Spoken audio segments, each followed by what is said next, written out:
All right, welcome to another deep dive. Today we have a really fascinating stack of material about how to write high-quality software. Yeah, so much more than just making the code work, right? Exactly. It's really all about extracting those nuggets of wisdom to craft code that's not as functional, but also understandable, robust, and, something that can be maintained without wanting to pull your hair out. I think it's going to be a rapid induction into the minds of exceptional programmers. Like, how do they think? What makes their code special?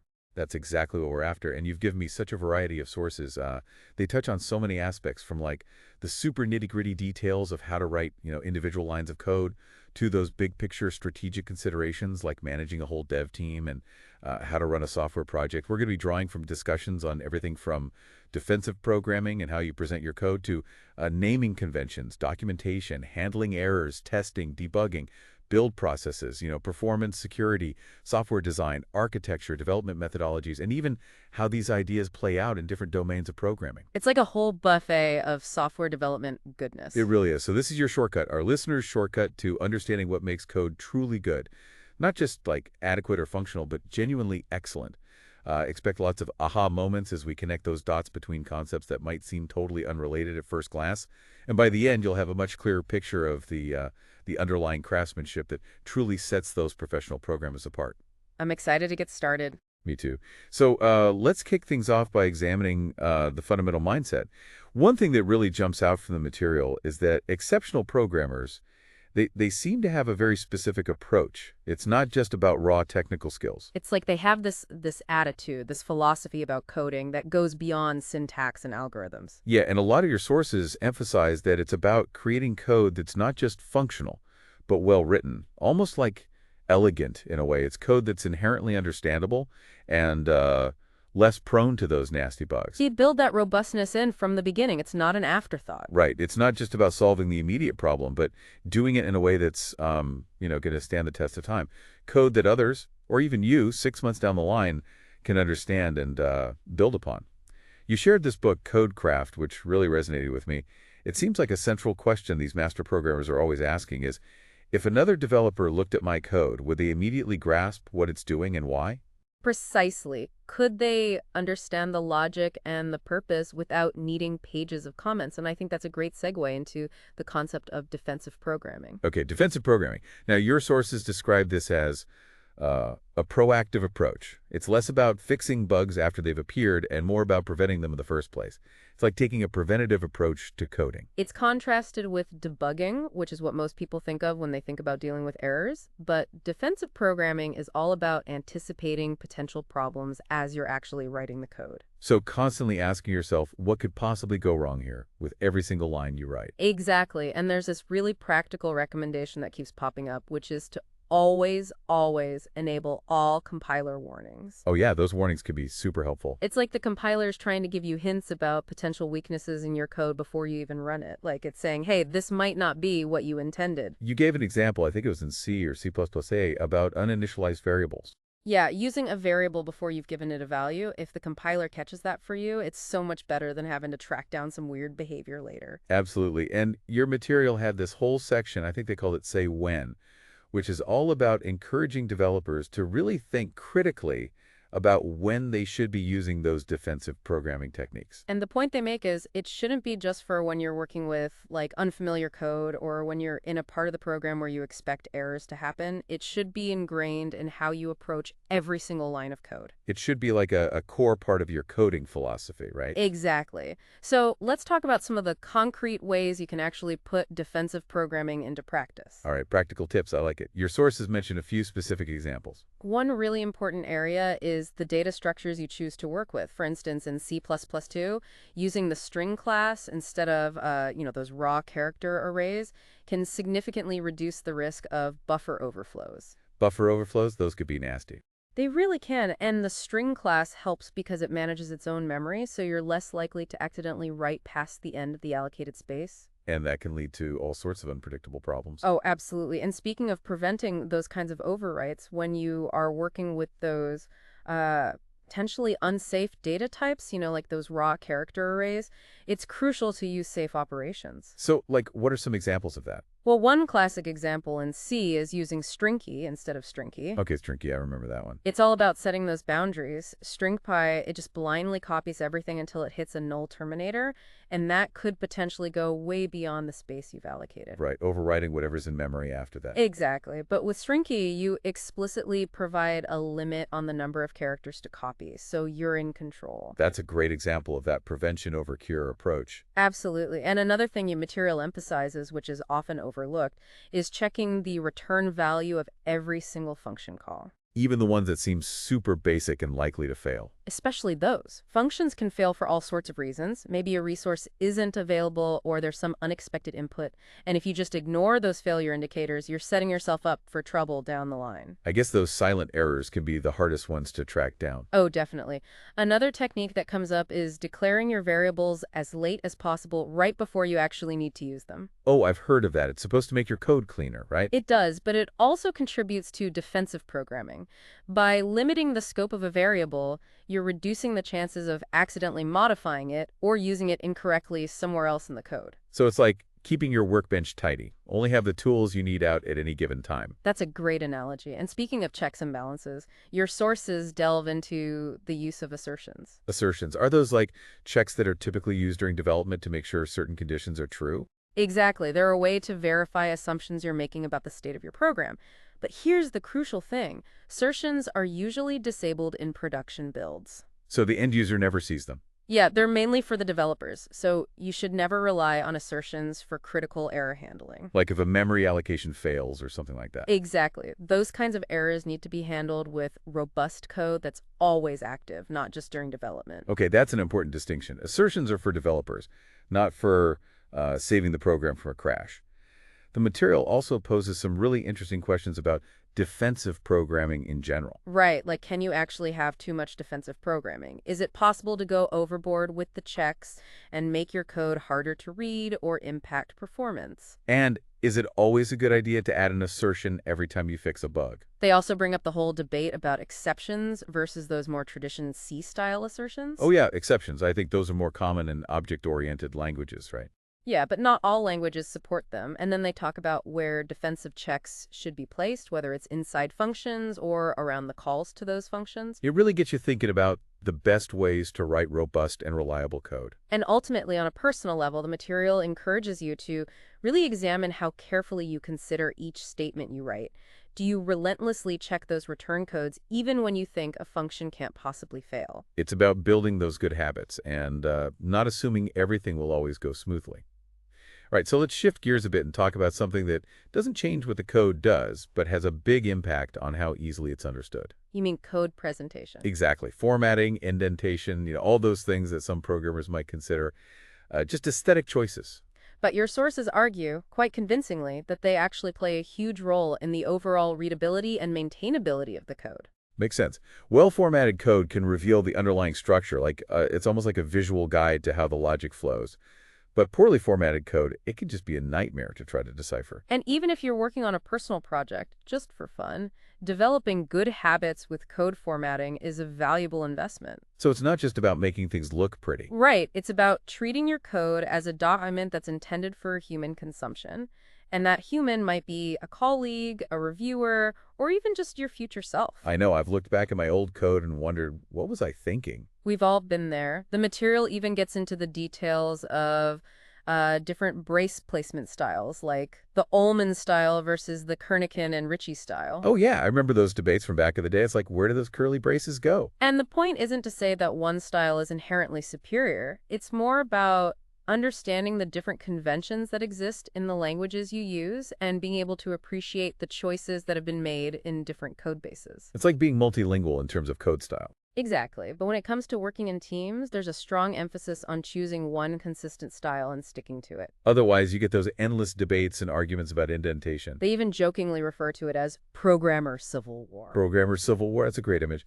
So, how does a team go about actually establishing a coding standard? They lay out a pretty practical process. It starts with defining the scope of the standard. Is it just about formatting, or does it go deeper into language usage and specific best practices? I guess starting with something more manageable like just formatting might be a good first step. Right. And then there's the crucial step of getting buy-in from the entire team. If people feel like they've had a voice in creating the standard, they're going to be much more likely to actually follow it. It makes sense to explain the benefits of code consistency, like improved readability and fewer errors. Exactly. And then the standard itself should be developed iteratively, allowing for feedback and adjustments along the way. And finally, you need a plan for dealing with existing code that doesn't adhere to the new standard. Do you go back and reformat everything? Do you just apply it going forward?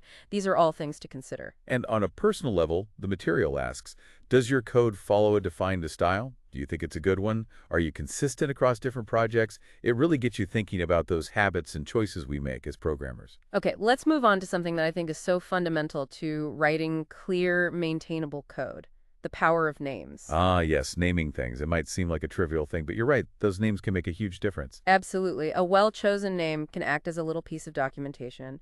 And the core principle that keeps coming up is to favor clarity over brevity. So resist the urge to use those super short, cryptic abbreviations. Exactly. Using natural language words makes the code so much more understandable. For example, instead of something like COT, which who knows what that stands for? Yeah, it could mean anything. Exactly. It's much better to just write out customer order total. It takes a few extra keystrokes, but the clarity you gain is worth it. I guess the exception would be for those really short-lived variables like loop counters in small loops. Right. In those cases, overly verbose names can actually make the code more cluttered. But for most things, err on the side of being explicit. Be kind to your future self and anyone else who might have to read your code. The material also talks about having a naming convention to distinguish between different types of things like variables and types. That's right. Having that consistency helps to reduce ambiguity and allows someone reading the code to instantly understand what something is just by looking at its name. Oh yeah, I've seen code bases where it's like, is this a variable, a function, a constant? Who knows? Exactly. And when it comes to naming functions, the recommendation is to use a word or a phrase that clearly describes what the function does, but from an external perspective. What do you mean by external perspective? Like, focus on the logical operation, not the implementation details. Imagine a function called apples. What does that even tell you? Does it count apples, sort apples, bake apples into a pie? It's totally ambiguous. You have no idea what it's actually doing. Right. A better name might be calculate total apples or sort tuples besides. Be explicit about the intent. I like that. Clear and concise. The sources also touch on this interesting and often debated topic of Hungarian notation. Can you explain that one for our listeners? Hungarian notation is this convention where you prefix variable names with information about their data type. So like strt for a string or int for an integer. Exactly. It originated at Microsoft and was quite popular in the old Windows APIs and MFC. I think I've seen it in some older code bases. Yeah, the idea was that seeing the type right there in the name could help with readability and even prevent some type-related errors. But these days, it's pretty controversial. I could see how it could be helpful, but also kind of clunky and maybe redundant. Right. Modern IDEs already display type information, so the notation can feel like overkill. And it can make refactoring more complicated because if you change a variable's type, you have to rename it everywhere. I guess it's a matter of finding the right balance between being explicit and not overdoing it. They also talk about naming conventions for namespaces and packages, basically saying they should reflect the logical grouping of their contents. And the common practice of using all caps for macro names in C and C++A to make them stand out visually. Those macros can really transform the code, so it makes sense to make them obvious. And in the mull it over section for this topic, they have some great questions, like, do your names clearly communicate the purpose of the things they represent? Do you prioritize clarity over brevity? And do you follow the naming conventions of your language's standard library? It really challenges you to think about how you name things and why. It's a good reminder to be intentional with our names and make them work for us, not against us. Okay, let's dive into this idea of writing self-documenting code. Ah, yes, the holy grail. Code that's so clear and well-structured that it barely needs any external documentation. Sounds like a dream. It can be challenging, but your sources outline some strategies for getting closer to that idea. One of the starting points is acknowledging the limitations of traditional documentation. It takes time to create, it often gets outdated quickly, and keeping it synchronized with the code can be a nightmare. So the idea is to make the code itself as inherently understandable as possible. Exactly. Reduce the need for those external explanations. There's this really interesting analogy in the material between the structure of a book with its chapters, paragraphs, and sentences, and the organization of code with its files, blocks, and statements. Oh, I like that analogy. A well-organized book makes it easier to follow the narrative, and well-structured code makes it easier to understand the program's logic. That's the key. And they talk about specific techniques like ordering declarations within a class so that the public interface is presented first, followed by the private implementation details.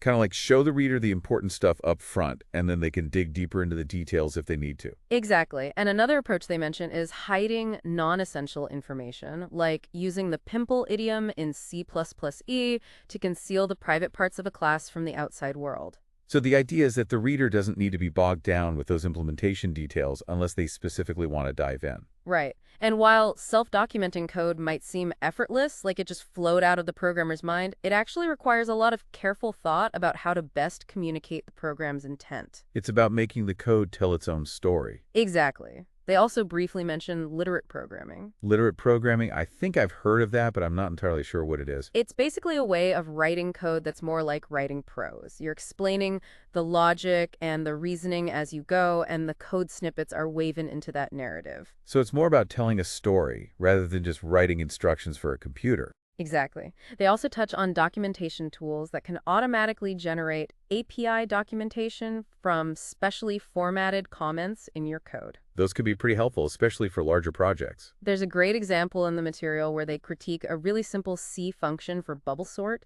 The original code is super cryptic with short, meaningless variable names, but then they show how, by using more descriptive names and adding a few concise comments, the code becomes so much easier to understand. That's a perfect illustration. The improved version is like, oh, now I get what's going on. They also have some discussion points about this documentation tools, like should you be reviewing the generated documentation itself or the comments in the code? And where should the documentation ideally reside? In the header files, the implementation files, or both? Right. And then there's the question of whether internal functions, the ones that aren't part of the public API, should also be documented. So many things to consider. But the underlying principle seems to be that you should strive to write code that doesn't need a lot of external explanation. Right, and when comments are necessary, the goal is to explain why the code is doing something, not just what it's doing. The code itself should make the what pretty clear. Okay, that's a good rule of thumb. Explain the why, not the what. And the Getting Personal reflection asks you to think about what you consider to be the best documented code you've ever encountered. What made it so good? And how does your approach to documentation change depending on the programming language you're using? It really gets you thinking about the importance of clear communication in code. Okay, let's talk about something that can be a real pain, but is absolutely essential for building reliable software.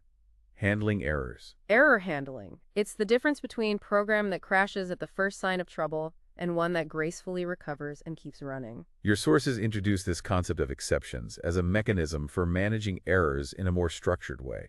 It's about separating the normal flow of execution from those exceptional cases. Right. And not all languages have exceptions built in. They also talk about the idea of a function's contract. Contract, like a legal agreement. Kind of. It's what a function promises to do given certain inputs. And when it can't fulfill its promise, maybe because of an error, it can throw an exception to signal that something went wrong. So it's like the function is raising its hand and saying, hey, I can't do this. Exactly. And then the language's runtime environment has to figure out what to do with that exception. It goes looking for a piece of code that knows how to handle that specific type of error. Right. It walks back up the call stack looking for a try.catch block that's designed to catch those exceptions. And those catch blocks can then decide how to respond, whether it's retrying the operation, logging the error, or something else. They also discuss different levels of exception guarantees, like the basic guarantee, which means that even if an exception is thrown, the program will be left in a valid state. So no corrupt data or anything like that. Right. Then there's the strong guarantee, which goes even further and ensures that if an exception happens, the program's state is exactly the same as it was before the operation started. So it's like the operation never even happened.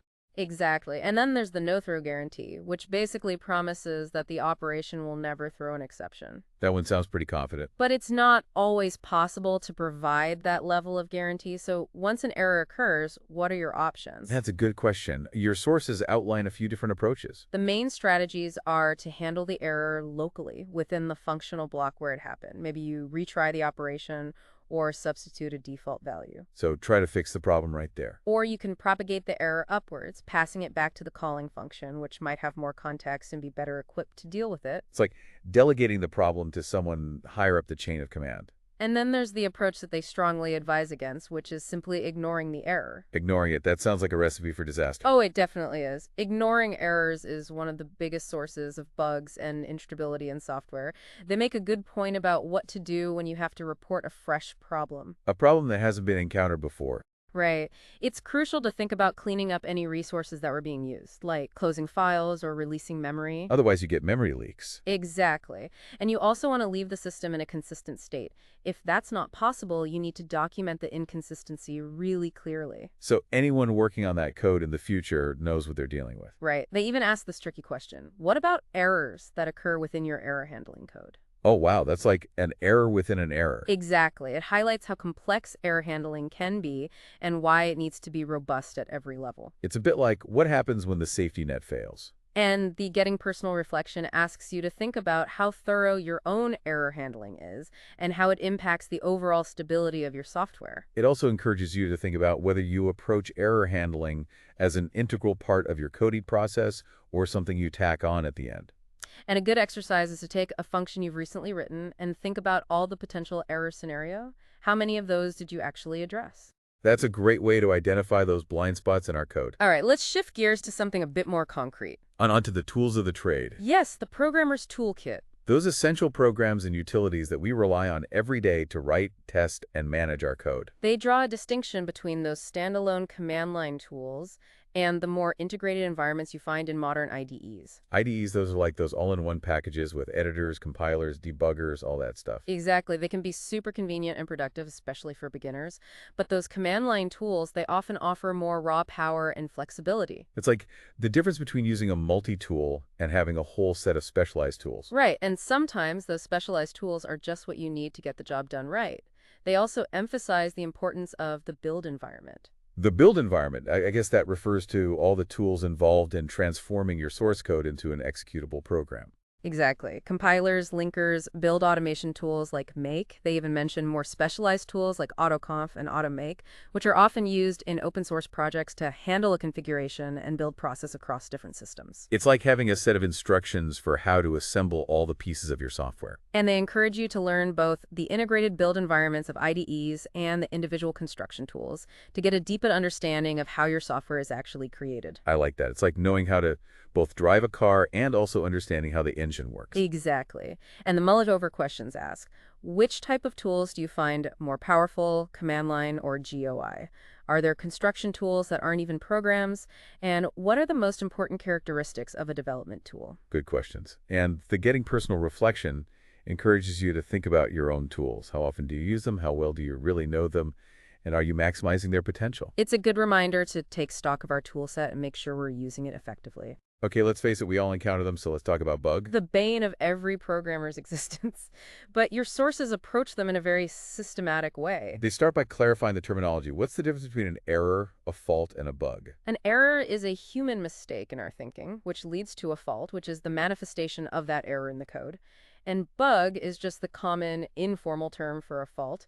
They even have that fun anecdote about the moth in the Mark II Aiken relay calculator. Oh yeah, the original bug. But beyond the history, they lay out this fundamental principle. The single most important rule of testing is to do it. It might sound obvious, but it's surprising how often it's neglected. And the responsibility for testing falls squarely on the shoulders of the programmers. Not on the QA team. QA's role is to test the overall product, but developers need to thoroughly test their own code before handing it over.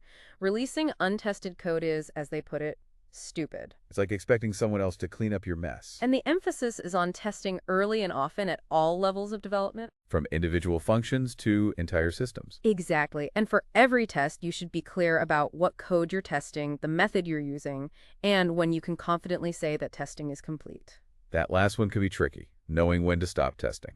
They also touch on test-driven development, where you write the tests before you write the code. That's an interesting concept. It forces you to think about how the code will be used from the outset. Right. And they talk about the challenges of creating exhaustive test harnesses as software becomes more complex. You can't manually test every possible scenario. So automating tests becomes essential. They highlight the value of running unit tests automatically as part of the build process.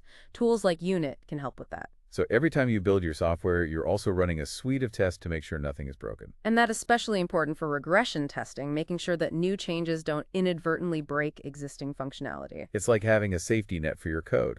They also categorize runtime errors by how much pain they cause. From those relatively easy-to-fix syntactic errors that the compiler catches to the more insidious semantic bugs and linker errors. And interestingly, compilation errors are considered the best kind of error. Because they're usually the easiest to identify and fix. The longer a fault remains hidden, the more costly it becomes to deal with. It's like a small crack in a foundation can turn into a huge structural problem if you ignore it. So they lay out a very methodical approach to bug fixing. First, reproduce the failure reliably.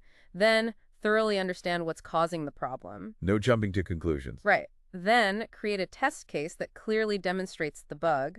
And finally, fix it, but make sure you don't introduce any new bugs in the process. It's like carefully diagnosing a medical condition before prescribing a treatment. They also reiterate the importance of checking those function return codes and testing all program functionality, especially those edge cases that don't come up very often. Those edge cases can really bite you. They also talk about techniques for isolating the faulty component, like commenting out sections of code to narrow down the problem. And they have this great real-world example of a bug that was caused by linking against an older version of an OS library, even though it was supposed to be backward compatible. It turned out they had to rebuild a third-party library to fix it. It highlights how complex those dependencies can be. They advise against overusing debuggers. So don't just jump into the debugger every time something goes wrong. Right. Try to understand the code first. Debuggers are a last resort for when the behavior is truly inexplicable. They're more for exploring the runtime behavior of your code, not for replacing the need to think critically. They also mention other debugging tools like memory access validators, system call tracing, and core dumps. Core dumps, those are like snapshots of the program's memory at the time of a crash, right? Exactly. And they also emphasize logging as a really powerful technique for generating information about what's happening inside your program. That could be super helpful for pinpointing the exact circumstances that led to a failure. The mullet over questions ask, who's better equipped to fix a bug, the original programmer or the person who discovered it? When should you use a debugger versus just thinking it through? What are some good techniques for learning unfamiliar code before you try to fix bugs in it? How do you prevent memory leaks? Really good questions to ponder. And the Getting Personal Reflection asks, do you test your code thoroughly before committing it? How do you approach debugging? And do you use debugging tools effectively? Now let's talk about the process of actually building software. Taking that raw code and turning it into a working application. And the first point they make is that it's crucial to understand how your project's build system works, especially as projects get larger and more complex. It's like knowing the recipe for your software. Exactly. They point out that a lot of programming textbooks gloss over the build process, focusing on those simple single-file examples that don't really reflect real-world development. So they're doing us a disservice. In a way, yes. They also talk about the different mechanisms for building executables. Interpreted languages, compiled languages, and byte-compiled languages. So like Python is interpreted, C++ is compiled, and Java is byte compiled. Exactly. And each approach has its own build process and tools. They even have this interesting section on building as metaphor. Building as metaphor. They draw parallels between software construction and traditional building processes, like laying bricks and mortar versus writing code. It's a good way to visualize the different stages involved, even if the analogy breaks down in some areas. Right, and they talk about how the metaphor has influenced things like the software patterns movement. Patterns, those are like reusable solutions to common design problems, right? Exactly. They also go into some detail about the characteristics of different language types, like scripting languages, which are often interpreted, tend to have a very fast development cycle and are more forgiving of minor errors. So they're good for prototyping and quick experimentation. They mention examples like shell scripts, batch files, and TCL, and then there are compiled languages which use a compiler and a linker to translate the source code into machine instructions. That's a more involved process. It is. They talk about the difference between compiling for the same platform and cross-compiling for a different platform. Like compiling Windows code on a Linux machine? Exactly. And then there's the whole concept of multi-stage.